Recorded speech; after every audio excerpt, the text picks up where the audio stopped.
পৰা চাওকচোন হাতী ভেকুৰী তিতাৰ গছ আপোনালোকে চিনি পায় নে নাপায় জানো এইজোপা ফুলি আছে আৰু এইয়া হাতী ভেকুৰী গুটি লাগি আছে মই এতিয়া এয়া হাতী ভেকুৰী তিতা ছিঙি লওঁ ৰান্ধিবৰ কাৰণে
এতিয়া চাও আমাৰ এই মাছ কচু আৰু সৰিয়হ বটাৰ তৰকাৰীখন হৈ গ'ল।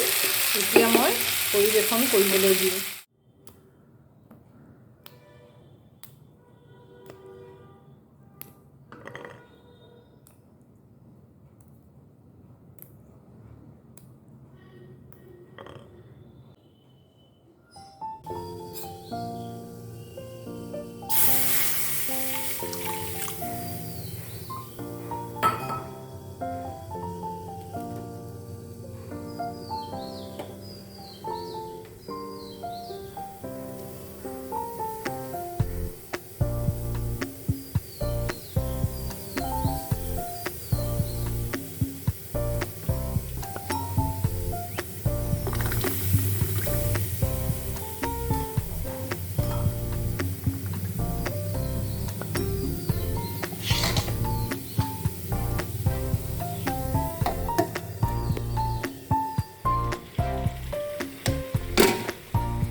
এইয়া চাওঁ আমাৰ কচু চন্দা মাছ আৰু সৰিয়হ বটাৰ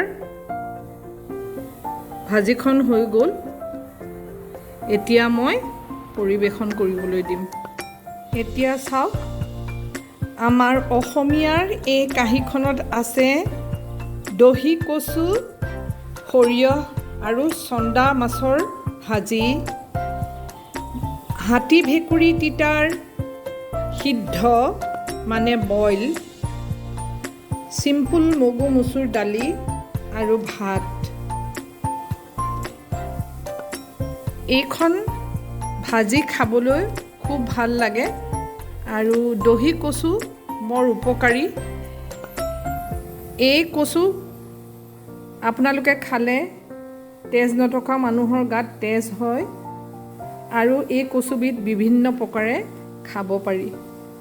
যদি আপোনালোকে মোৰ এই ভিডিঅ'টো চাই ভাল পাইছে বা বনাই খাই ভাল পায় এই ব্যঞ্জনবিধ, এবাৰ লাইক আৰু ছাবস্ক্ৰাইব এটা কৰি দিব।